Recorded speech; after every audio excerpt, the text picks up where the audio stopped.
Good morning everybody. Physics के बारे में बता रहे थे आप लोग। हाँ, फिजिक्स हो गया था। देखिए भाऊ, इसमें हम आपको न्यूटन साहब के तीनों नियम बता दिए थे, फर्स्ट सेकंड और थर्ड। फर्स्ट सेकंड और थर्ड, इससे हमें क्या निकला था? परिभाषा। क्या निकला? परिभाषा। किसी को दिक्कत? इससे क्या निकला था भैया? समीकरण। समीकरण। और इनसे क्या निकले थे हमको? बल की दिशा। दिशा। अब दो तीन चीज़ें हैं, ये डिपेंड करते हैं भैया जड़त्व पर, जड़त्व यानी इनर्शिया पर। ये डिपेंड करता है संवेग परिवर्तन। संवेग परिवर्तन दिखाता है, परिवर्तन का दर, संवेग परिवर्तन का दर बताते हैं। और ये क्या बताते हैं? संवेग संरक्षण। संवेग संरक्षण, संवेग संरक्षण। इसी को हम लोग क्या कहेंगे? Action reaction. Action reaction, action reaction. Rocket किस पर उड़ता है? या तो संवेग संरक्षण कह दीजिए, या एक्शन रिएक्शन कह दीजिए, या फिर दिशा कहिए, या फिर आपको कहिए न्यूटन साहब के तीसरे नियम के हिसाब से रॉकेट उड़ जाते हैं सब। इसको आगे जब पढ़ाएंगे ना तो फिर आएगा आपका एंगुलर मोमेंटम, उसको समझाएंगे आपको। और फिर आएगा रेखीय संवेग, कोणीय संवेग। रेखीय संवेग तो बता दिए, वृत्तीय गति जैसे पढ़ाएंगे तब आपको वहाँ कोणीय संवेग आएगा। तो फिजिक्स में ना कोई चैप्टर इससे दूसरे से रिलेटेड रहते हैं सर, इसलिए ऐसा नहीं घबराइएगा कि सर यहाँ बताएं तो नहीं बताएं। एक चीज़ें और होती हैं, एक होता है कोलिजन, टक्कर, प्रत्यास्थ टक्कर, अप्रत्यास्थ टक्कर, पूर्णतः अप्रत्यास्थ टक्कर। ये जब इलास्टिसिटी पढ़ाएंगे तो आपको एकदम ईजिली बता देंगे। बहुत सिंपल होता है, जैसे कहेगा एक बॉल को छोड़ा, क्या बोला, एक 10 मीटर से एक बॉल को गिराया गया, वापस वह केवल 3 मीटर ही उछला। इससे 3 क्वेश्चन कहेगा कि उसका, या तो आप बता दीजिए उसका आपका जो उसके इलास्टिसिटी कोफिशिएंट, आप प्रत्यास्थता गुणांक बता दीजिए, या ये बताइए कि ये प्रत्यास्थ टक्कर था या अप्रत्यास्थ था। तो ये बच्चों की चीज़ होती है, ये इलास्टिसिटी में पढ़ाएंगे, 2 मिनट में ये निकल जाता है। तो कुछ लोग इसको किस में पढ़ा देते हैं? संवेग में यहाँ पर। तो ये संवेग में नहीं पढ़ाएंगे, हम कहाँ पढ़ाएंगे? आपको इलास्टिसिटी में पढ़ाएंगे। आप संवेग यहाँ तक समझ में आ गया था। आगे देखते हैं हम लोग अभिकेंद्र बल। कौन सा बल? अभिकेंद्र बल। अभिकेंद्र बल क्या होता है? वैसा बल जो केंद्र की ओर काम करता है ना, यानी सेंटर की ओर काम करने वाले फोर्स को हम लोग क्या कहते हैं? अभिकेंद्र बल कहते हैं। कमेंट वमेंट ज़्यादा नहीं करेंगे लोग, अब ध्यान से समझिए, फिजिक्स है ही, इसमें ज़्यादा कमेंट आएंगे लोग तो दिक्कत हो जाएगा। क्या कह रहे हैं लोग?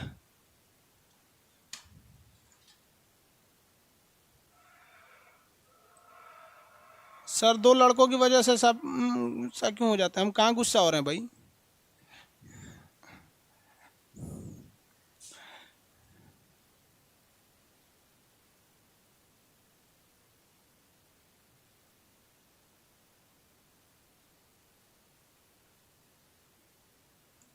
देखिए भाऊ, टाइमिंग वगैरह के बारे में आप पिछले बात का छोड़िए। यहाँ देखिए, एक होता है आपका ना सेंट्रीपिटल फोर्स। कैसा? सेंट्रीपिटल फोर्स, यानी वो सेंटर की ओर आने वाला है। हिंदी में बोलते हैं उसे अभिकेंद्र बल। अभिकेंद्र बल, हिंदी इंग्लिश में क्या कहेंगे उसे? सेंट्रीपिटल फोर्स, यानी सेंटर की ओर काम करने वाले फोर्स को हम क्या कहते हैं? Centripetal force. इससे एक क्वेश्चन अक्सर आ जाते हैं, इसलिए इसको याद रखिएगा। इसके 2 तरह से क्वेश्चन आएंगे, एक तो इसके एप्लीकेशन से कि कहाँ कहाँ ये यूज होता है, दूसरा इससे न्यूमेरिकल प्रॉब्लम पूछ सकता है। इसमें सेंट्रीपिटल फोर्स F बराबर क्या होता है? mv²/r। F बराबर क्या होता है? m इंटू ए। F बराबर क्या होता है? m इंटू ए। और उसी से निकल जाता है F बराबर mv²/r या mr⍵²। ये फॉर्मूला होता है, आगे इसको समझाएंगे, अभी फॉर्मूला पे नहीं जाइए।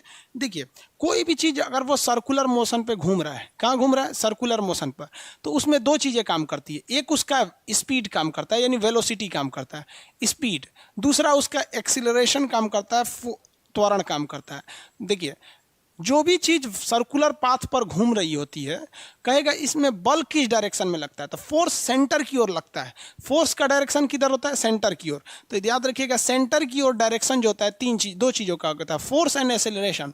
कहेगा वृत्तीय पथ पर घूम रहे किसी चीज़ को घुमाने के लिए कौन से बल की जरूरत होती है? तो सेंट्रीपिटल फोर्स की जरूरत होती है। इसे हिंदी में कहते हैं अभिकेंद्र बल। ये किधर लगता है? तो सेंटर की ओर लगता है। लेकिन कह देगा कि वृत्तीय पथ पर घूम रही कोई चीज़ को, यानी सर्कुलर पाथ पर कोई कोई चीज़ अगर राउंड कर रही है तो उसका जो वेलोसिटी है वो किधर काम करता है, तो वो उसके स्पर्श रेखा यानी टेंजेंट की डायरेक्शन में बाहर की ओर काम करता है। टेंजेंशियल डायरेक्शन में कहाँ काम करता है, बाहर की ओर। इसलिए किसी रस्सी में किसी ईंटा को बांध के इसे घुमाइएगा तो फोर्स आपके हाथ पे लगेगा सेंटर की ओर, लेकिन जैसे छोड़ेंगे तो वो रस्सी घूमते घूमते जैसे छोड़ेंगे तो टेंजेंट की ओर चली जाएगी, उसके टेंजेंट मतलब स्पर्श रेखा की ओर। तो हमेशा किधर जाती है, वो स्पर्श रेखा की डायरेक्शन में जा रही होती है। कोई भी चीज़ या तो पूरी तरह राउंड घूमे या हल्का कर्व भी लेगी तो उसे किस चीज़ की ज़रूरत पड़ती है भैया, तो उसे ज़रूरत पड़ने वाली है किस चीज़ की, तो उसको ज़रूरत पड़ती है आपकी सेंट्रीपिटल फोर्स, अभिकेंद्र बल की। अब ये अभिकेंद्र बल हर जगह आता है। यहाँ इसके एप्लीकेशन देखिए कहाँ कहाँ इसके यूज आते हैं। एक होता है पृथ्वी का घूमने के लिए, पृथ्वी पर भी तो सर्कुलर घूम रही है अभिकेंद्र बल के कारण। तो क्वेश्चन आएगा कि पृथ्वी को सूर्य के चारों ओर घूमने के लिए क्या चाहिए, अभिकेंद्र बल चाहिए। जैसे एक धागा मान लीजिए किसी रस्सी, इसमें देखिए ये तो हम रस्सी से इसको बांध दिए थे, अब पृथ्वी को तो किसी ने बांधा नहीं है, तो उनके लिए फोर्स कैसे आएगा, तो जैसे ये है हमारा सूर्य और सूर्य के चारों ओर कौन घूम रही है, पृथ्वी घूम रही है। तो घूमने के लिए तो एक सेंट्रीपिटल फोर्स की जरूरत है, अभिकेंद्र बल की जरूरत है। अब उसमें रस्सी तो बंधा नहीं है, इसके जगह पे क्या चीज़ है, आप बता सकते हैं कि पृथ्वी और सूर्य के बीच में घूमने के लिए अभिकेंद्र बल हर हाल में जरूरत है। ये अभिकेंद्र बल रस्सी द्वारा नहीं आता है तो फिर आता किसके द्वारा है, फटाफट आंसर देंगे लोग, किसके द्वारा ये आता है बल,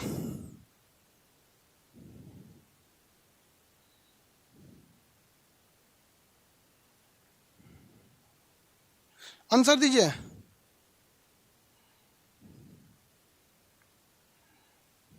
किसी को कोई दिक्कत, आंसर फटाफट, ग्रेविटी द्वारा, वेरी गुड, बहुत से लोगों का आंसर सही है, ग्रेविटेशन फोर्स, ग्रेविटेशनल फोर्स द्वारा आता है, वेरी गुड। देखिए दो ऐसे आप अपने लाइफ में दो ऐसे फोर्स को महसूस किए होंगे जिसके लिए कांटेक्ट की जरूरत ही नहीं है, एक मैग्नेटिक फोर्स और एक ग्रेविटेशनल फोर्स। एक्चुअली में दोनों एक ही चीज़ है। पृथ्वी के मैग्नेटिज्म को, बहुत बड़ा मैग्नेटिज्म है, पृथ्वी के मैग्नेटिज्म को हम लोग क्या कहते हैं, ग्रेविटेशन फोर्स कहते हैं। इसके लिए रस्सी, धागा या कॉन्टैक्ट की जरूरत ही नहीं है।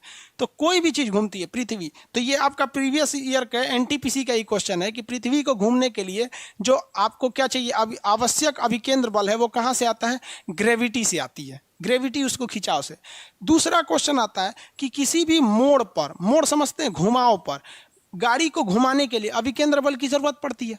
अब घुमाव पर गाड़ी अगर सड़क पर घुमा रहे हैं तो उसके लिए भी किसकी जरूरत है, अभिकेंद्र बल की जरूरत पड़ती है। ये अभिकेंद्र बल कहाँ से आता है बताइए, मोड़ पर यानी किसी कॉर्नर पर कहाँ से आता है, मोड़ पर अभिकेंद्र बल कहाँ से आएगा, ग्रेविटी से।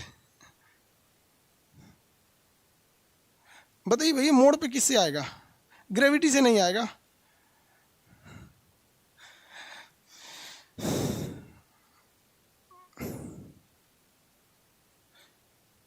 निरंजन कुमार, जीएफ द्वारा नहीं भाई, ग्रेविटेशन फोर्स द्वारा नहीं आएगा, स्पीड एंड एंगल के द्वारा नहीं भाई, रोड झुका कर नहीं, रोड झुकाते हैं बैलेंस बनाने के लिए, फ्रिक्शन द्वारा, वेरी गुड। किससे आता है, फ्रिक्शन द्वारा। किससे आएगा, फ्रिक्शन, वेरी गुड। तो ये जब मोड़ पर गाड़ी घूमती है तो फ्रिक्शन द्वारा, फ्रिक्शन। इससे ही आपका क्वेश्चन आएगा, इससे अलावा अगर आपका कोई दूसरा क्वेश्चन नहीं आएगा, दूसरा आएगा तो फिर वो न्यूमेरिकल आएगा। पहले इसको थ्योरी समझ जाते हैं, फिर अभी उसको न्यूमेरिकल बता देंगे। मोड़ पर घुमाव द्वारा किसी भी गाड़ी को अगर मोड़ पर घूमते हैं तो उसके लिए जो क्या चाहिए, अभिकेंद्र बल यानी सेंट्रीपिटल फोर्स चाहिए। वो सेंट्रीपिटल फोर्स फ्रिक्शन द्वारा पैदा होता है, जबकि पृथ्वी को घुमाने के लिए सेंट्रीपिटल फोर्स किसके द्वारा पैदा होता है भैया, वो पैदा होता है आपका किसके द्वारा, ग्रेविटी द्वारा। किसी झूला को घुमाने के लिए रस्सी द्वारा, बड़ा वाला झूला है तो उसमें तो पूरा सिस्टमे लगा रहता है, घुमाने के लिए मोटर द्वारा घुमाते हैं। तो ये सब चीज़ें आप समझ सकते हैं क्योंकि वो दिख जाता है किससे इसे घुमाया जा रहा है। अब यहाँ मोड़ पर एक क्वेश्चन पूछता है कि मोड़ को किधर धंसाना चाहिए, चक्का किधर उठेगा, ये अलग से क्वेश्चन पूछ देता है। तो इसको थोड़ा सा गहराई से समझिएगा तो आप अपने से आंसर दे सकते हैं। देखिए कोई सड़क है, ये कोई सड़क है, यहाँ इस तरह से मोड़ लिया है, कर्व लिया हुआ है, इस तरह से क्या लिया है, कर्व लिया है। तो आप अगर ध्यान से देखे होंगे ना इस सड़क को, तो कर्व जहाँ लेता है उस साइड के सड़क को थोड़ा सा धंसा दिया जाता है। कर्व जिधर लेगा वहाँ के सड़क को क्या करेगा, धंसा देगा, यानी इस सड़क को थोड़ा सा धंसा देगा, इस साइड में गहरा कर देगा, इसको डाउन कर देता है यहाँ पर। तो क्वेश्चन तो ये तो सिंपल सा हो जाता है, डाउन करने वाला पूछेगा तो दिक्कतें नहीं है, यहाँ तो फंसेंगे ही नहीं। चकवा पूछता है कि चक्का कहाँ का उठेगा, तो जिधर सड़क घूम रही होती है उधर के ही सड़क को डाउन किया जाता है। क्योंकि अगर आप ओवर स्पीड में कहीं सर्किल मारते हैं तो आपकी गाड़ी का वही चक्का उठेगा जो कर्व के डायरेक्शन में है, यानी जो मोड़ के डायरेक्शन में है। किस डायरेक्शन में? मोड़ के डायरेक्शन में। जैसे यहां एक कोई गाड़ी हम बना देते हैं, ये चक्का है, ठेला है, समझिए ठेला है, ठीक है। अगर हम देखेंगे तो इस ठेला में जब ये ठेला जा रहा है तो अगर बहुत हाई स्पीड में इस ठेला को ले जाएंगे ना तो उधर वाला चक्का नहीं उठेगा, इधर यह वाला चक्का क्या हो जाएगा? उठ जाएगा। इधर वाला चक्का क्या हो जाएगा? उठ जाएगा। तो जो कर्व डायरेक्शन में होता है, जो कर्व की ओर होता है, उधरे का चक्का उठता है। जबकि रियल में लड़का को लगेगा अरे इधर घुमा रहे हैं तो इधर का लिए उठेगा, इधर का नहीं, इधर का उठ जाता है। इसीलिए बैलेंस बनाने के लिए, अब जैसे मान लीजिए हमको पता है कि हम कहीं जाएंगे तो इधर झुकाव है, तो पहले से हम थोड़ा सा अपने बॉडी को इस तरह कर लें कि झुकाव होने के बाद बराबर हो जाएगा। पहले ही से क्या कर लेते हैं? इस तरह कर देते हैं ताकि झुकाव होने के बराबर हो जाएगा। तो इंजीनियरों को पता था कि कितनों हम समझा देंगे, कितनों कुछ कर देंगे, कुछ कुछ ऐसा बकचोद होता ही है कि फुल स्पीड में आएगा या ओवर स्पीड में आएगा तो उसको इधर से उठने की संभावना क्या हो रहेगी? ज़्यादा रह जाएगी। और अगर सड़क एकदम बराबर कर देंगे तो एक साइड का उठेगा। अब मान के चलिए कि सड़क को क्या कर दिया? बराबर रख दिया, एकदम एकदम यूं रख दिया। अब कोई घुमाव पे आएगा, उसका एक और का चक्का उठेगा, पलट जाएगा। इसलिए क्या करता है? सड़क को पहले ही हल्का सा तिरछा कर देता है कि भैया पहले ही हम क्या कर दिए? तिरछा कर दिए कि अगर ओवर स्पीड में भी आओगे ना तो तुम्हारा चक्का उठेगा तो तुम बराबर रह जाओगे। तो ये आप नहीं फंसिएगा कि ढलान किधर होता है, लेकिन फंस जाइएगा कि चक्का किधर का उठता है। तो भैया एक बात बताओ, अगर चक्का बाहर का उठता, चक्का को छोड़ दीजिए, ये तो गधों को भी पता है कि जिधर साइड में ढलान रहता है, जिस डायरेक्शन में ढलान रहता है, यानी सेंटर के डायरेक्शन में, सेंटर का डायरेक्शन कहिए या ढलान का डायरेक्शन कहिए, उधर के ही सड़क को धंसाया जाता है। धंसाया जाता है कि नहीं? अब इसी पर आप खुद से सोच लीजिए कि अगर बाहर का चक्का उठने वाला होता, अगर ऐसा होता है कि बाहर का चक्का उठ रहा है तो सोच रहा है एगो अपने उठ रहा है और एगो आप इसको धंसा दिए, तो गड़िया का तो पलटना फिक्स था। तो कभी भी मोड़ पर ढलान दिया जाता है मोड़ के डायरेक्शन में, लेकिन चक्का भी उठता है मोड़े के डायरेक्शन वाला। यानी इसमें हमेशा आंसर किसका हो जाता है? मोड़ वाला। कहेगा कि ओवर स्पीड करने पर किधर का चक्का उठता है? तो मोड़ वाला।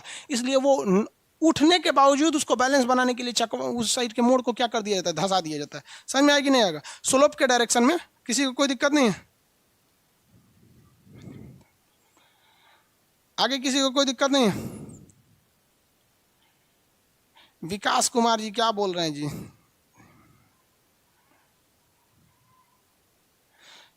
सर ये बताइए कि रेलवे की जीके में क्या पढ़ाएंगे आप? जो नॉर्मल पूछेगा वही पढ़ाएंगे? साइंस ज़्यादा डीपली पूछेगा, साइंस ज़्यादा डीपली पढ़ाएंगे?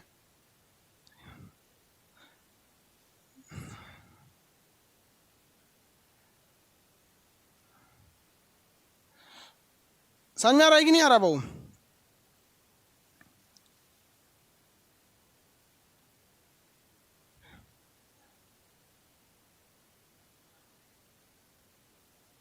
टारगेट बैच में सर हिस्ट्री पढ़ाएंगे, इस बैच में हिस्ट्री पढ़ाएंगे, लेकिन वो नॉर्मल हिस्ट्री रहेगा। आपको कंसेप्ट उससे बिल्ट नहीं हो पाएगा क्योंकि this is a target batch.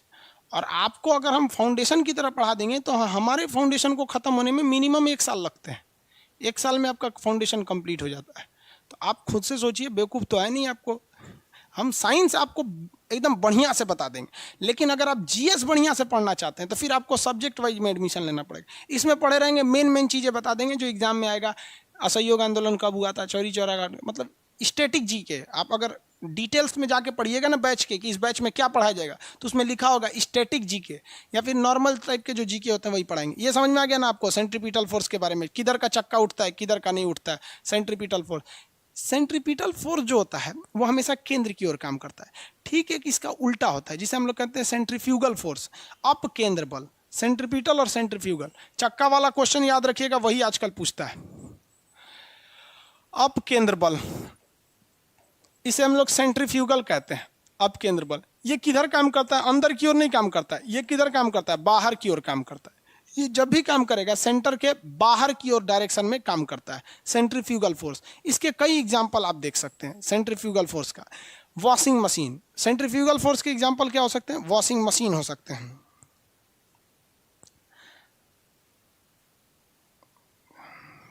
भाई आप लोग आप लोग कमेंट ज़्यादा करते हैं लोग, हमको लगता है कोई इंपॉर्टेंट कमेंट करते हैं हम लोग, इसलिए हम सोचते हैं कहीं डाउट पूछ रहे हैं इसलिए जाके देख लेते हैं। देखने के बाद पता चलता है किसी काम का कमेंट नहीं है। ऐसा करते रहेंगे एक हफ्ता में कमेंटें पढ़ना छोड़ देंगे। जरूरी जो है डाउट पूछिए, बात मत बताइए कोई भी चीज़, डाउट बस पूछा कीजिए, नहीं तो फिर लास्ट में पूछा कीजिए। देखिए इसके दो एग्जाम्पल आप याद रखेंगे। एक है वॉशिंग मशीन। वॉशिंग मशीन का सिद्धांत जो होता है वो इसी पर काम करता है। वॉशिंग मशीन इसी पर काम करता है। वॉशिंग मशीन जो होता है उसके अंदर एक हॉलो इस तरह से होता है, टब होता है। अगर इस हॉलो वाले हिस्सा पे देखेंगे, हॉलो मतलब खाली, तो इस तरह बहुत ज़्यादा इसकी दीवारें बहुत घर्षण वाली होती हैं, खुरदुरी दीवारें बनाई जाती हैं। वो स्टेनलेस स्टील की होती हैं, खुरदुरा होता है ताकि कपड़ा उस पर रगड़ा जाए।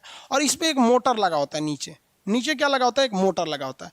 अब क्या करते हैं, इस पर कपड़ा फेंक देते हैं। आप लोग इसमें कपड़ा को डाल देते हैं इस तरह से।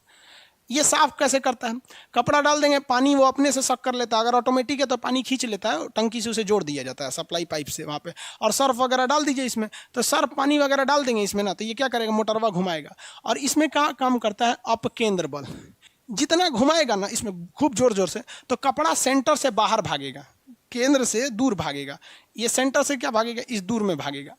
लेकिन ये दूर भागेगा तो ये वॉशिंग मशीन यहाँ से कूद के थोड़े भाग सकता है, बाहर रहेगा तो अंदर में। और ये मोटर उसको नचा रहा है, और खूब जोर जोर से मोटर नचा देता है बढ़िया से। अब ये मोटर नचा रहा है तो घूमेंगे और जाएंगे बाहर की ओर। तो बाहर की दीवारें कैसी हैं, खुरदुरा है। बाहर की दीवारें कैसी हैं, खुरदुरा है। अब सर्फ उसमें डाल दिए हैं, पानी उसमें डाल दिए हैं, नचा नचा के साइड साइड में रगड़ रगड़ के धो देगा, किसी को कोई दिक्कत। यही होता है वॉशिंग मशीन। वॉशिंग मशीन में वीआईपी लोग के ही कपड़े धुले जा सकते हैं। जो बढ़िया बढ़िया एकदम बढ़िया से गंदा कर देता है वॉशिंग मशीन नहीं धुल पाता है। कॉलर वगैरह कहाँ अच्छा से धुलता है वॉशिंग मशीन।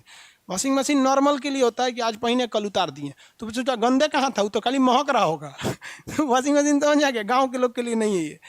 तो ये वॉशिंग मशीन होता है, किस पे काम करता है, आप केंद्र बल के काम पर होता है। इसके अलावे आप दल घोटनी देखे होंगे। दल घोटनी देहात में आप देखे होंगे, जब दाल बनाती हैं महिलाएं तो दाल बड़ा खड़ा खड़ा सा रह जाता है, तो उसको मिलाने के लिए मसाला एक दल घोटनी का प्रयोग करती हैं। इस तरह से रहेगा, लकड़ी की तरह रहता है इस तरह से, और इसमें इस तरह से खांच बना रहता है। देखें, इसको दाल में डाल के ऐसे ऐसे ऐसे ऐसे दलवा में ऐसे ऐसे घोंट दिया जाता है, जिसको कहा जाता है दल घोटनी है। क्या है, दल घोटनी है। तो दल घोटनी क्या करता है, दाल को सेंटर से बाहर फेंकता है, दाल को सेंटर से बाहर फेंकता है। लेकिन कुकर कहता है इसी पे बाहर, तो कुकर भी तो लगा रहेगा, कुकर में इसे डाल दीजिए इसको। कुकर क्या कहता है कि रे बकलोलवा कहीं का, तुम कितना छटपटा लेगा, कुकर से तो बाहर जा नहीं पाएगा। तो ऐसे ऐसे करिएगा ना, तो जो दाल खड़ा खड़ा है, बड़ा बड़ा दाल है, वो इससे दूर भागेगा और दीवालों से टकरा जाएगा, और टकरा के क्या हो जाता है, टूट जाता है। तो ये दल घोटनी भी किस पे काम करता है, अपकेंद्र बल पर, सेंट्रीफ्यूगल फोर्स पर काम करता है, अपकेंद्र बल। पटना में लड़का जो स्टूडेंट रहते हैं सब, या फिर दिल्ली उल्ली में, ये लोग के पास इतना जगह नहीं रहता है कि दल घोटनी रखे, तो वो क्या करता है, ऐसे गिलास रखे रहता है। ऐसे गिलास या किसी कटोरा में इस तरह हाथ डाल देगा, सब गिलास या कटोरा में हाथ डाल देगा, अंदर जाके पूरा ना उसमें मल देगा दाल को, वहाँ पे हो गया। अब वैसे तो बिहार का स्टाइल क्या है कि जब दाल बनाएगा ना तो उसमें 2 आलू डाल देगा, दाल बन गया, चावल बना दिए, एक और चावल बन रहा है, एक और दाल और आलू, आलू का बनाएगा चोखा और दाल चावल। बहुत स्ट्रगल की लाइफ होती है। आपको हम क्या बताएं बाबू, जितने लड़के कहते हैं ना कि सर मेरे पास पढ़ने के लिए पैसा नहीं है, तुम्हें हम दिल से दुआ देते हैं यार, तुम लोग का रिजल्ट हो जाएगा। सच बताते हैं, जिसने संघर्ष किया इस जीवन में उसको ये चीज़ हो जाता है, बहुत उसके अंदर मेहनत आता है पढ़ने के लिए। जिसके जीवन में संघर्ष नहीं है कभी आगे ही नहीं जा सकता है, कभी आगे नहीं जाएगा जो संघर्ष नहीं किया। आपको लगता है खान सर यहाँ आ गए, भाई आप कभी देखे होंगे ना, हम कुछ सारे गुरुद्वारा जो होता है ना, गुरुद्वारा, उसमें जाके खाना खाएं हम। सोचो गुरुद्वारा में जाके खाना खाएं, वो भी नहीं था मेरे पास। गुरुद्वारा में वो लोग ना गरीब अमीर नहीं देखता है, हिंदू मुस्लिम नहीं देखता है, और वहाँ जाके वो लोग खाना खिला देते हैं। अनाथ आश्रम में जाके खाएं, इसलिए आज भी अपना चलाते हैं। तो ऐसा नहीं है कि किसी को कामयाबी बना के मिलती है, लेकिन जो इंसान मेहनत करेगा ना, उसे कभी कोई आगे बढ़ने से नहीं रोक सकता।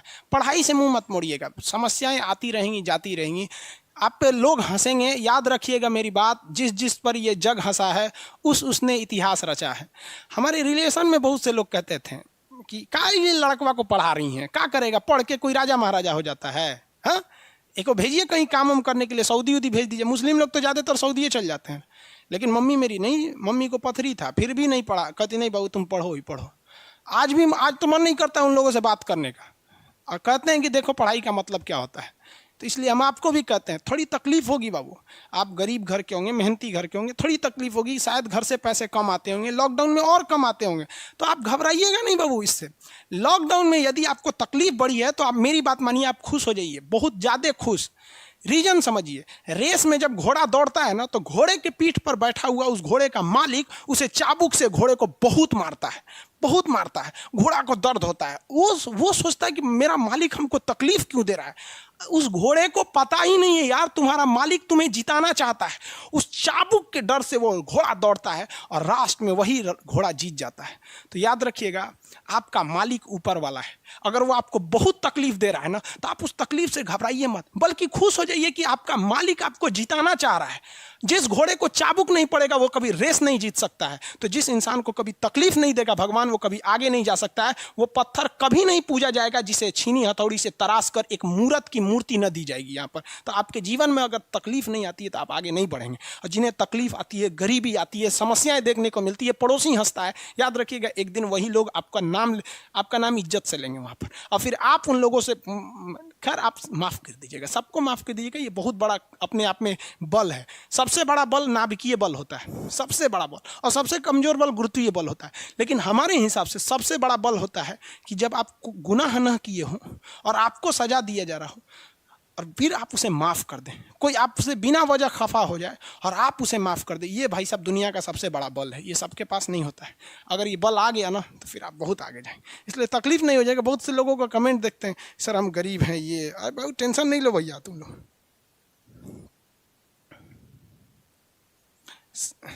रौनक पटेल जी, मेरा कुछ ऐसा ही हालत है सर। भाई सबकी हालत ऐसी होती है यार। जिंदगी में हम इतने तकलीफ देखे ना, ये अब तकलीफ नहीं होता है तो तकलीफ होती है। आपको हम अपनी रियलिटी बताते हैं कि हमने गरीबी को इतना करीब से देखा है कि कोई अपनी पत्नी को नहीं देखा होगा उतना करीब से। अब तो हमको गरीबी में रहने का आदत हो गया यार। आप मार्च से लेकर और अभी अक्टूबर तक यूट्यूब पर जाओ, मेरे वीडियो देखो, आपको 6 से 7 कपड़े में ही मिलेंगे।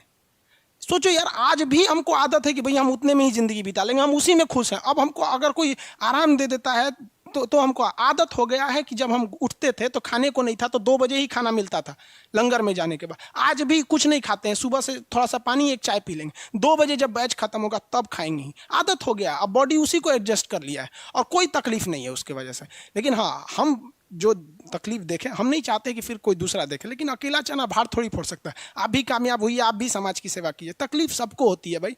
सोचिए, हम आज तक, बाकी लोग को देखिएगा ना, मार जैकेट में पढ़ाएगा, टाई लगा के पढ़ाएगा, भाई पढ़ाइए, हम आपको मना नहीं कर रहे हैं। आपने अमीर ज़िंदगी जिया है और हमने गरीब ज़िंदगी जिया है। तकिया लगाने को नहीं था ना, तो हाथे मोड़ के आदमी तकिया लगा लेता था। सब तकलीफ होते हैं सर। ये सब पुराने दिन को याद करिएगा ना तो एक दिन हंसी आएगी, और फिर सोचेंगे ना तो अपने आप को बहुत साहस होगा, साला हम इतने हिम्मती थे, कैसे बर्दाश्त कर लिए। एक वक्त आएगा बाबू, आप लोग के भी माँ बाप के चेहरे पे मुस्कुराहट आएगी। दिल लगा के पढ़ाई कीजिएगा, यही काम आएगा। और अगर आज पढ़ाई से भागेंगे ना, फिर कभी काम नहीं आएंगे, बहुत तकलीफ उठाएंगे आप लोग, फिर ज़िंदगी भर ज़िंदगी ब्लैक एंड वाइट हो जाएगी। खैर, ये सब फिजिक्स में, ये सब का बात की कोई अहमियत नहीं होती है। फिलॉसफी में कभी कभी चले जाते हैं, इमोशनल कर देता है सब हमको।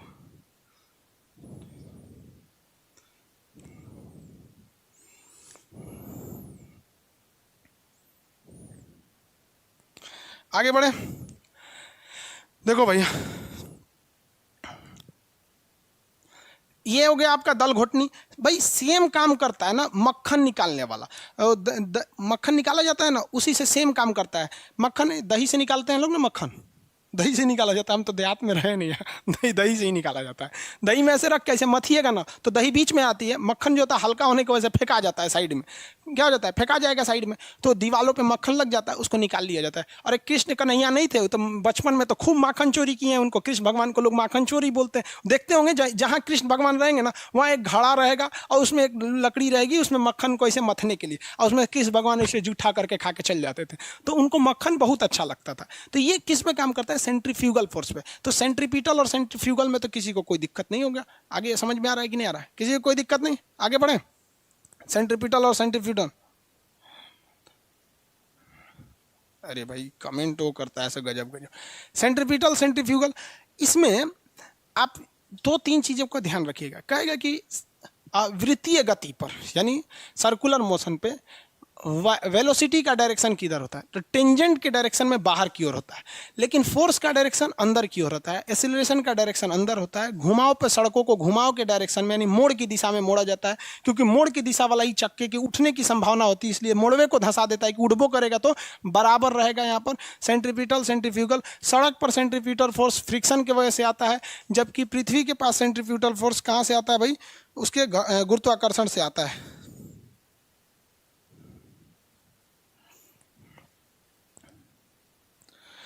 अब इसका न्यूमेरिकल देख लेंगे। आपके अंदर बल समझ में आ गया ना, मशीन मक्खन निकालने की मशीन वगैरह हो जाती है।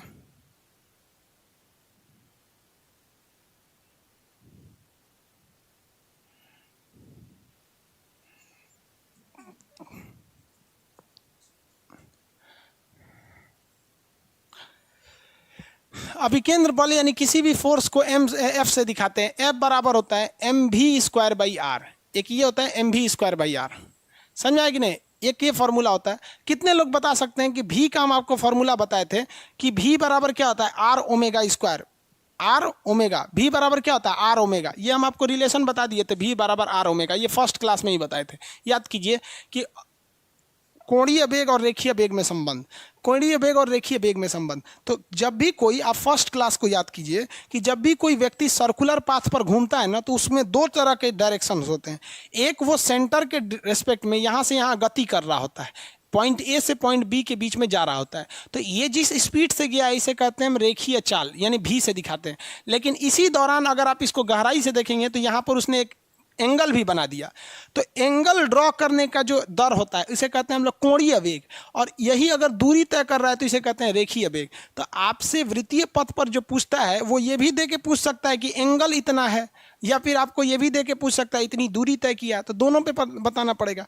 तो आप बताइए, अगर आप इसको इसमें रखिएगा तो आप रख के निकाल लीजिए, एफ बराबर एम आर ओमेगा स्क्वायर आता है, एम आर ओमेगा स्क्वायर। ये सिंपल है भाई, कैसे, भी के जगह पे क्या लिख देंगे, आर ओमेगा। देखिए सिंपल है, यहीं से हम निकाल देते हैं। एफ बराबर क्या है, एम, भी के जगह पे क्या लिखेंगे, आर ओमेगा।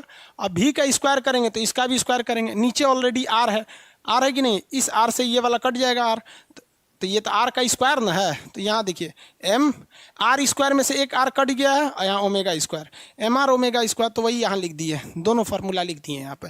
एफ बराबर क्या होता है, M V square by are. क्या हो गया, M V square by are. किसी को दिक्कत है,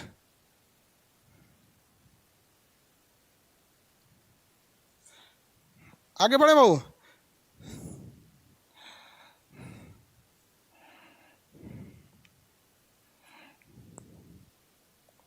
मौत का कुआं आगे बताएंगे, वेरी गुड बाबू। इस तरह का कमेंट किया कीजिए, आपको कोई क्वेश्चन है तो भाई साहब मौत का कुआं पूछे, हम बता देंगे आपको मौत का कुआं क्या चीज़ है, उसको हम समझा देंगे। कन्हैया कुमार जी, मौत का कुआं में फोर्स क्या होता है, यूपीएससी के बैच मौत का कुआं, जितेंद्र कुमार, ये सब समझा देंगे। पहले ये समझ में आ गया कि नहीं आ गया, फॉर्मूला बोलिए एक बार मेरे साथ। एम भी वो जो नॉर्मल फोर्स होता है, रेखीय फोर्स, एफ बराबर क्या होता है, एम ए, यही ना होता है, एम एम ए। तो यहाँ क्या है, एफ बराबर एम ए के जगह पे ये है भी स्क्वायर बाई आर। तो एफ बराबर क्या हो गया, M V square by R या M R omega square, M V square by R या M R omega square, M R omega square. Simply पूछ देगा आपसे, क्वेश्चन कहेगा किसी वृत्तीय पथ पर यानी किसी भी सर्कुलर मोशन पर 2 kg का कोई पिंड है, यानी 2 kg यहाँ दे दिया, तो आप डायरेक्शनली देखिए ना, 2 kg किसका दे रहा है, मास की वैल्यू दे रहा है। 2 kg का एक पिंड है जो 4 मीटर के, कितने मीटर के, 4 मीटर की त्रिज्या पर रेखीय चक्कर लगा रहा है। रेखीय वेग से क्या लगा रहा है, चक्कर लगा रहा है। अगर इसका स्पीड कितना है, 5 है, 5 मीटर पर सेकेंड, तो बताइए इस पर कितना फोर्स लगेगा। तो सेम चीज़ तो है भाई, न्यूमेरिकल में कुछ नहीं होता है यार, न्यूमेरिकल बच्चों की चीज़ होती है। बस इसमें क्या होता है कि आपको सारी चीज़ें दी रहती हैं, एक कोई ऐसी चीज़ होती है जो नहीं दी रहती है। ये इजी निकल जाएगा, इसमें थोड़ा सा प्रॉब्लम आएगा, हम दोनों टाइप का समझा देते हैं आपको। इसमें है एफ बराबर, एम की जगह बताइए कितना मास है, मास कितना केजी दिया, एम के जगह पे 2 kg है, 2 kg है। अरे मीट कैसे दिया, पागल हो गया क्या, ये मिटा दे रहा है इसको। M V square by are, M था इसका 2 kg, भी कितना है 5, 5 का स्क्वायर करेंगे तो 5 का स्क्वायर करेंगे 25, और M V square by are करेंगे तो आर का वैल्यू है 4। इससे काटेंगे 2 बार में, ये आ जाएगा 12.5 न्यूटन। कितना न्यूटन आ जाएगा? 12.5 न्यूटन। तो इसमें प्रॉब्लम नहीं होता है, प्रॉब्लम इसमें हो जाता है।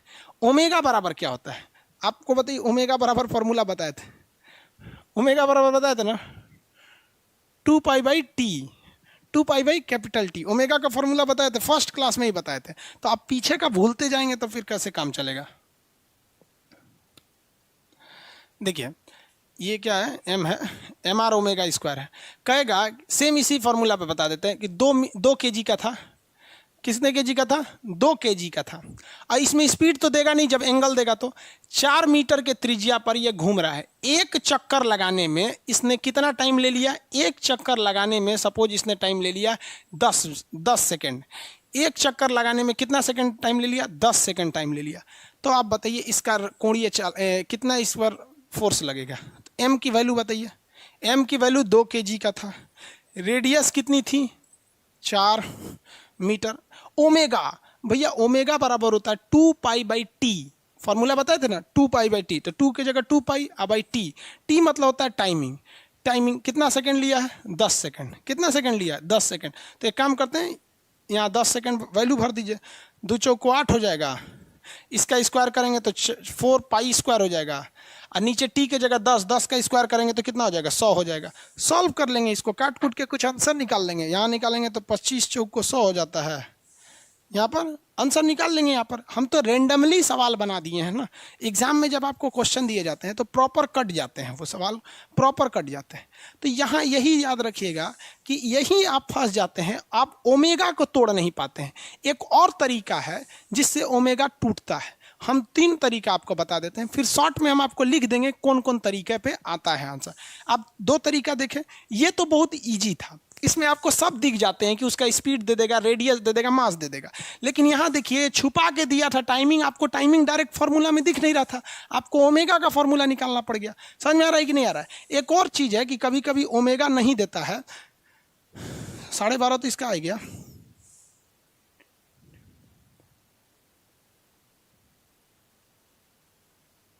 सर ट्रेन की पटरी मोड़ पर बाहर की ओर क्यों झुकती है? भाई बाहर की ओर कहाँ झुकाया गया रहता है? आप देखबे नहीं किए, आप उल्टा सीधा क्वेश्चन पूछ देंगे। ट्रेन की पटरी हो या सड़क हो, मोड़ की ओर हमेशा अंदर की ओर झुकती है, वो कह रहे हैं बाहर की ओर झुकी रहती है। भाई आपके गांव में झुका होगा, ऐसा नहीं है।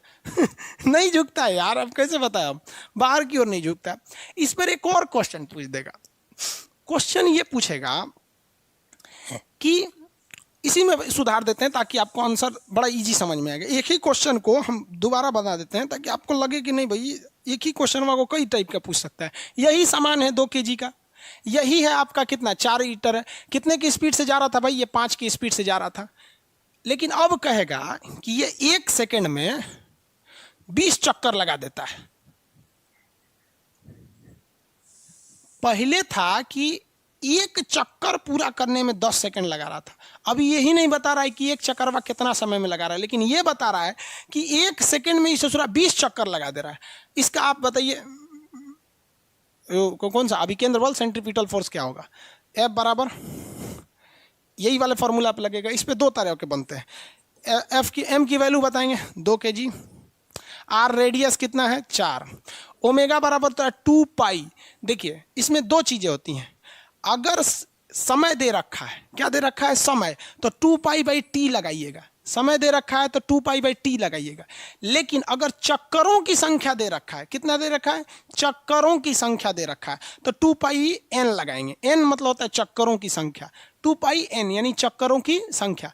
ये कोई अलग से नहीं है, उसी का चीज हो जाता है निकालने के लिए। यहाँ पर देखिए अगर कह देगा चक्करों की संख्या, वो चक्कर की संख्या दे रहा है कि नहीं? 1 सेकंड में चक्करों की संख्या, उसे हम आवृत्ति कहते हैं। ये आपको एसएचएम में पढ़ना है, सिंपल हार्मोनिक मोशन में, इसलिए थोड़ा सा आपको टफ लग रहा होगा क्योंकि वहां का चैप्टर का चीज है। धीरे धीरे कोरिलेट करके पहुंचेंगे वहां तक तो इजी बन जाएगा। अगर दिया है कि एक चक्कर लगाने में कितना समय, तो 2 पाई बाई टी। लेकिन दे देगा नहीं 1 सेकंड में चक्करों की संख्या, तो 2 पाई एन, और इसका क्या है भाई? स्क्वायर।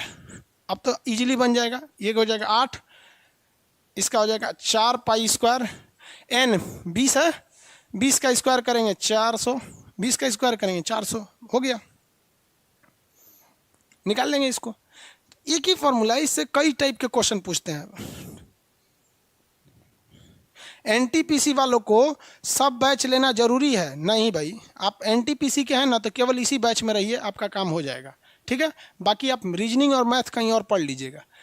एनटीपीसी के लिए केवल कर रहे हैं तो ये बैच एनफ है। हम इसमें आपको मतलब हिस्ट्री पॉलिटी भी थोड़ा थोड़ा बता देंगे जो एग्जाम के लिए जरूरी होता है। जैसे हम बता देंगे राष्ट्रपति का अध्यादेश। राष्ट्रपति का अध्यादेश 123 अनुच्छेद में आता है। अधिकतम अवधि 6 महीना, सत्र प्रारंभ हो जाए तो 42 दिन, काम खत्म। बस इतना ही पढ़ाएंगे, काम खत्म। लेकिन जब फाउंडेशन में आएंगे तो उसमें यूपीएससी लेवल का पढ़ाएंगे कि किस देश से लाया गया है, पहली बार प्रयोग कब हुआ, क्या क्या कंडीशन हो सकते हैं, बस यही फर्क रहेगा। इसमें ऊपर ऊपर पढ़ा देंगे, इसमें साइंस डिटेल से पढ़ाएंगे। जो इसमें साइंस पढ़ते हैं उनको अलग से साइंस पढ़ने की जरूरत नहीं है। विनय कुमार, क्या पूछते हो बेवकूफ़ कहीं? क्या सर एनटीपीसी वालों को ये सब पढ़ना जरूरी है? तो ये सब फालतू पढ़ा रहे हैं रे।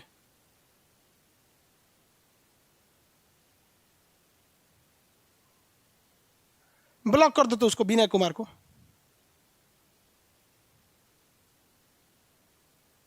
यही सब तो लोल होता है, मतलब क्या दिमाग चटवा रहे हैं यहाँ फालतू पढ़ा के यहाँ पे।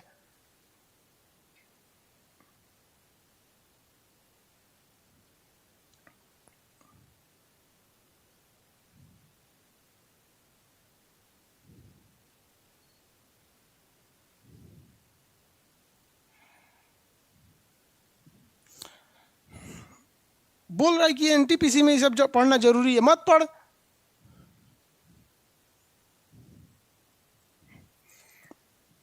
देखिए, जो आपका अभिकेंद्र बल है, अभिकेंद्र बल, इससे न्यूमेरिकल के लिए 2 ही फॉर्मूले हैं, लेकिन न्यूमेरिकल के टाइप 3 तरह से होते हैं। फॉर्मूला नंबर 1 और फॉर्मूला नंबर 2।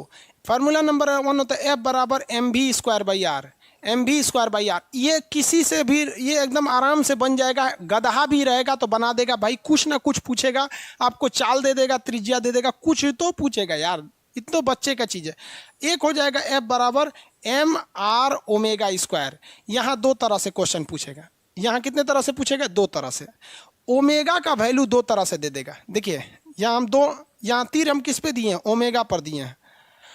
ओमेगा पर कैसे ओमेगा पर दिए हैं कि ओमेगा अगर समय दे रहा है, क्या दिया है? चक्कर का समय, चक्कर का समय दे रखा है। चक्कर का समय मतलब क्या होता है? टाइम, टाइम दे रखा है। तो ओमेगा बराबर क्या होता है? 2π/, टाइम, जो पूरा उसका टाइम पीरियड है। तो यहाँ ओमेगा की जगह क्या रख दीजिएगा? 2π/t। और फिर ये तो नॉर्मल सॉल्व हो जाएगा, क्योंकि त्रिज्या दिखी जाएगी। त्रिज्या मतलब होता है रेडियस, और मास दिखी जाएगा। और अगर कह देगा चक्कर की संख्या, चक्कर की संख्या, तो उसे टाइम नहीं कहते हैं, उसे फ्रीक्वेंसी कहते हैं, आवृत्ति, फ्रीक्वेंसी कहते हैं। तो इसके लिए फॉर्मूला हो जाएगा 2πn, 2πn, ठीक है। तो इसके जगह क्या रख देंगे? 2πn। बाकी तो नॉर्मल चीज़ें हैं, सॉल्व हो जाएंगी। यही होता है फॉर्मूला। और बाकी क्या पूछेगा? तो एक और चीज़ पूछता है इसमें, उसको भी यहीं शॉर्टकट में लिख लीजिए। पहला पूछेगा पृथ्वी क्यों घूर्णन कर, पृथ्वी को घूर्णन के लिए कहाँ से आता है अभिकेंद्र बल? तो ग्रेविटी से आता है। घुमाव पर, जिसे हम लोग कहते हैं मोड़ पर, मोड़ पर कहाँ से आता है? तो फ्रिक्शन से आता है, यानी घर्षण से, फ्रिक्शन से आता है। यहाँ पर 3 चीज पूछता है कि सड़क को किधर की ओर धंसाया जाता है? तो घुमाव के डायरेक्शन में। कहाँ पर? घुमाव के डायरेक्शन में। चक्का किधर का उठता है? तो घुमावे वाला उठता है, इसलिए घुमावे वाले को क्या कर देता है? धंसा देता है।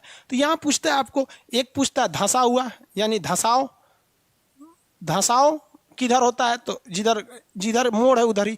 दूसरा पूछता है व्हील, उसका चक्का किधर का उठता है? तो जिधर व्हील है वही होता है। सेंट्रीपिटल फोर्स यही होता है। सेंट्रीफ्यूगल में 2 ही चीज याद रखेंगे, वॉशिंग मशीन, मक्खन निकालने वाला दल घोटनी, हो गया, काम खत्म। ये एक चैप्टर में इतना ही टाइप के आते हैं। अब आप इसको आडंबर बना के पढ़िएगा तो हम क्या कर सकते हैं, इतना ही आता है यहाँ पे। आप इसको अगर ध्यान से देखेंगे तो इतना ही है, सेंट्रीपिटल और सेंट्रीफ्यूगल फोर्स।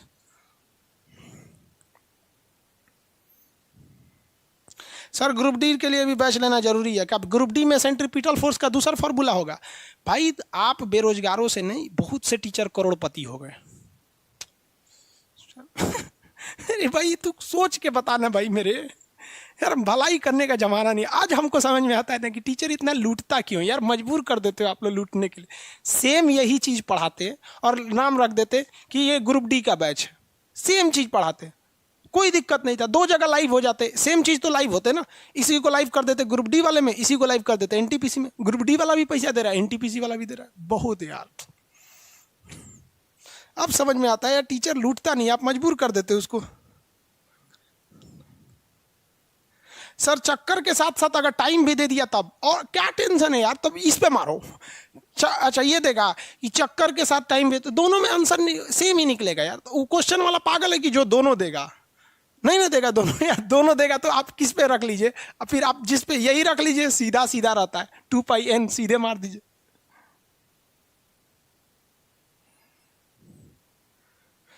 कृपया करके स्क्रीन वाला पीडीएफ दे दीजिए। स्क्रीन वाला पीडीएफ वो निकाल देते हैं, लेकिन अपलोड करने में बड़ा दिक्कत आ जाता है। सर इन लोगों को देखकर सुकून मिलता है, हमको भी जनसंख्या बढ़ाने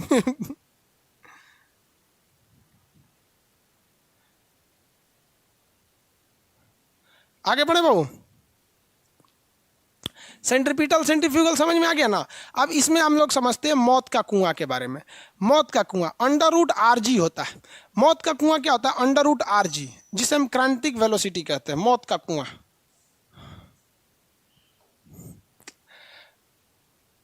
जिसे हम क्रिटिकल वेलोसिटी कहते हैं। Critical velocity, critical velocity √RG, इसे हम लोग क्रिटिकल वेलोसिटी कहेंगे। क्रिटिकल वेलोसिटी, इसे हिंदी में क्या कहेंगे? क्रांतिक चाल या क्रांतिक वेग। इसमें कंफ्यूज नहीं हो जाएगा, चाल वेग में तो पहले पढ़ा दिया। देखो भाई, जब तक फिजिक्स जिंदा है आपको ये क्रिटिकल यानी क्रांतिक शब्द हर जगह मिलेगा।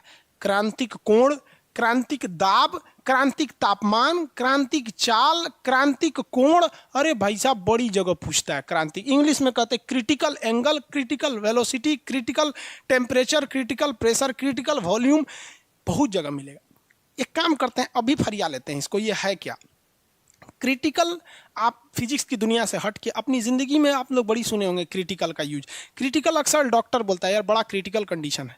तो क्रिटिकल का मतलब होता है एक border line for 2 different stages, 2 different stage के बीच का बॉर्डर लाइन। यानी डॉक्टर कहता है बहुत क्रिटिकल है, मतलब या तो मरेंगे या तो बचेंगे। क्रिटिकल। अब किसी को बुखार लगा है तो थोड़े बोलेगा क्रिटिकल कंडीशन, पता है कि बच जाएगा, सोच रहा एगो पैरासीटामॉल का दे देंगे तो यहाँ पे।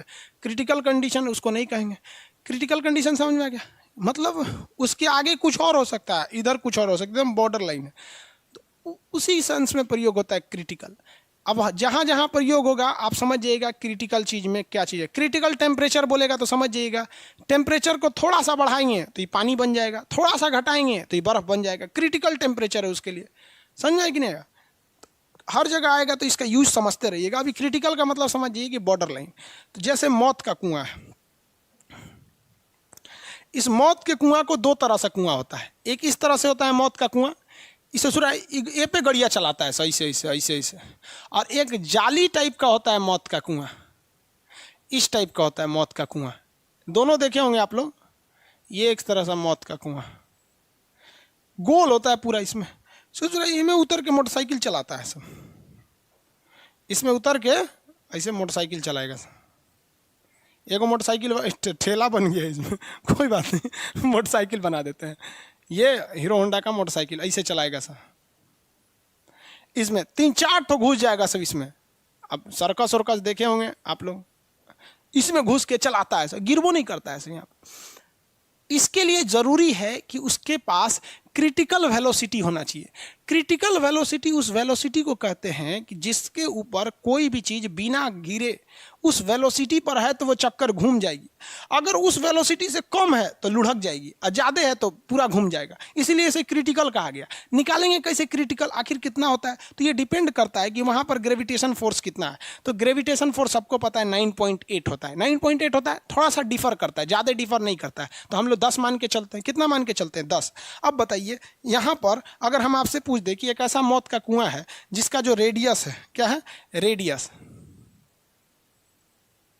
ये रेडियस हो गया।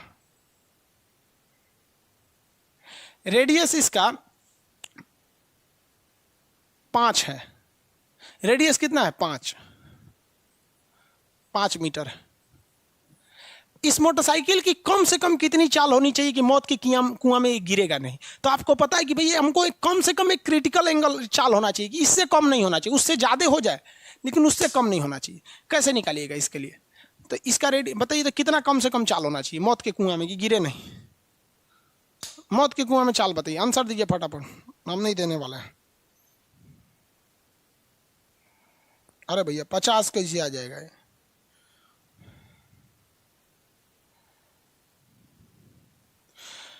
नीतीश कुशवाहा जी, आप क्या लिख रहे हैं सर? मेरा नाम लेकर भी रिप्लाई कीजिए।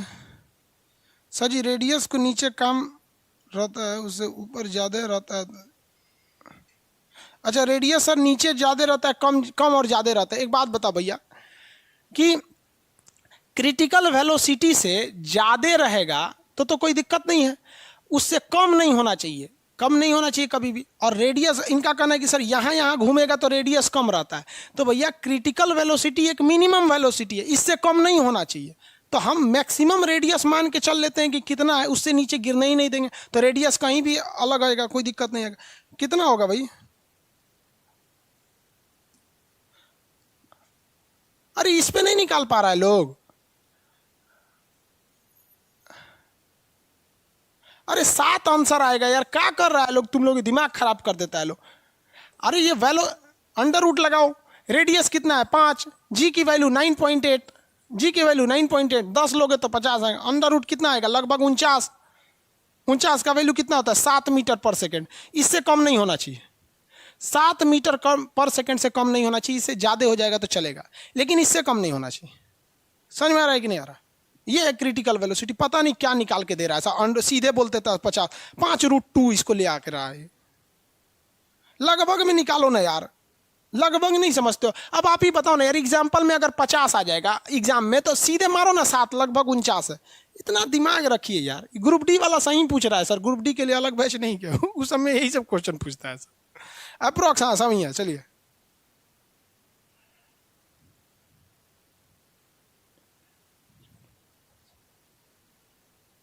आगे बढ़े।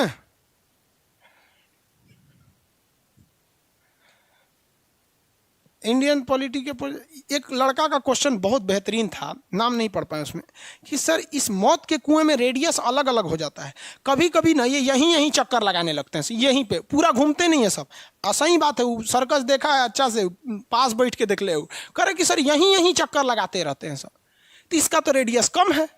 तो भैया एक बात बताओ, मैक्सिमम रेडियस तो हमने निकाल लिया, मैक्सिमम। अब ये रेडियस जो भी होगा इससे तो कम ही होगा ना जो यहां पर घूम रहा है।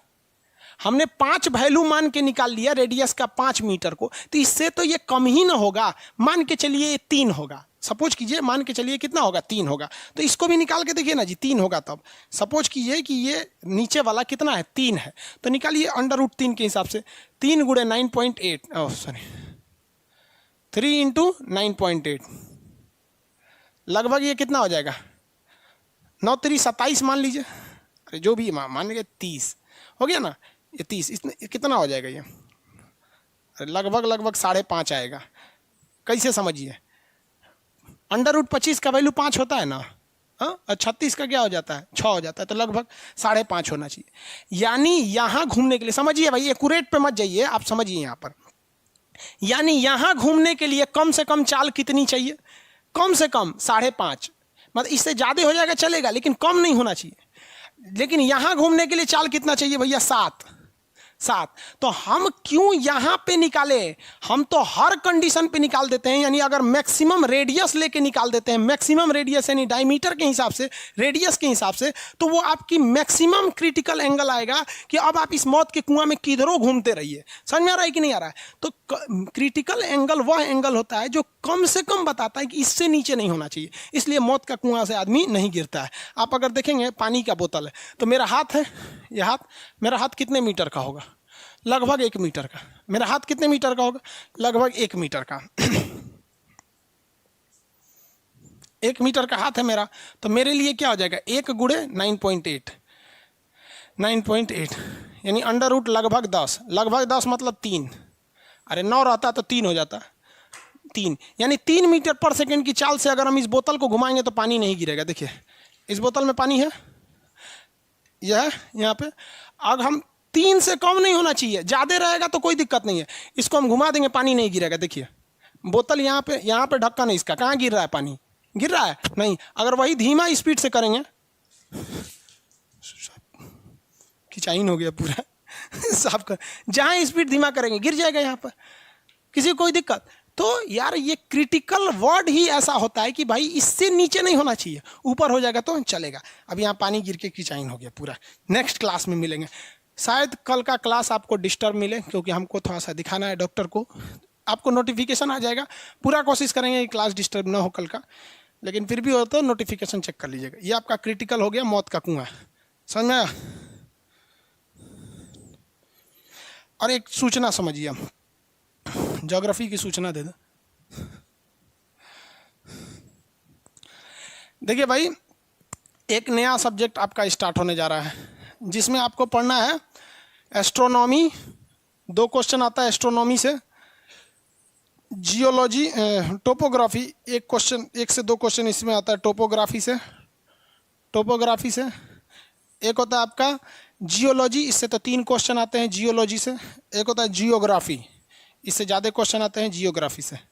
अगर आप किसी स्टेट पीसीएस का एग्ज़ाम देते हैं तो ये गारंटी कहते हैं कि इससे आपको 15 क्वेश्चन आएंगे, 15 क्वेश्चन, ठीक है, एकदम गारंटेड कहते हैं इससे 15 क्वेश्चन आएंगे। ये स्टार्ट होने जा रहा है, इसकी टाइमिंग है आपका 12 बजे, इसकी टाइमिंग है 12 से 1, मॉर्निंग में 12 से 1 पर टाइमिंग है। और 1 बजे के बाद नक्शा है, तो ज्योग्राफी या नक्शा एक साथ देख लेंगे लोग, तो कोई टेंशन ही नहीं है। नक्शा से आपका 15 क्वेश्चन आएगा और ज्योग्राफी का ये पोर्शन से 15 आएगा, 30 क्वेश्चन। यानी अगर आप ये केवल 2 बैच पढ़ लेते हैं, यानी 12 से 1 और 1 से 2, तो आपका किसी भी स्टेट के, या बिहार पीसीएस के हैं, या UP PCS, Rajasthan PCS, Bengal service, कहीं के आपका 30 क्वेश्चन नहीं छूटने वाला है यहाँ पर। इसका जो फ़ी है, ये फिलहाल आपका इसका फ़ी है 200 रुपये।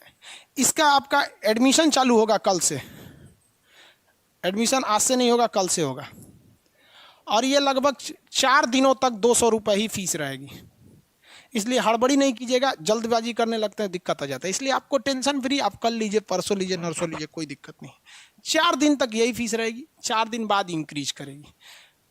इसका क्लास स्टार्ट होगा मंडे से, जो नेक्स्ट आने वाला मंडे है ना, उससे होगा। क्योंकि होता क्या है कि अगर एडमिशन क्लोज नहीं है, उसी बीच क्लास स्टार्ट कर देंगे ना, तो अभी मान लीजिए ऐसे क्लास ले रहे हैं, अभी को 5,000 लड़का एडमिशन ले लिया सर, और धड़ाक से सर्वर पे एंट्री मारेगा सर, तो भाई फ्लक्चुएट करने लगता है। इसलिए पहले 1 हफ्ते में एडमिशन हो जाए, क्लोज हो जाएगा, तब एडमिशन ले लेंगे। एडमिशन हो गए लगभग 8 दिन तक हो गए। शुरुआत के 4 दिन तक फीस कम रहेंगे, बाद के 4 दिन में फीस बढ़ जाएंगे। अभी यूट्यूब पे अनाउंस नहीं किए, आप एडमिशन ले लेंगे।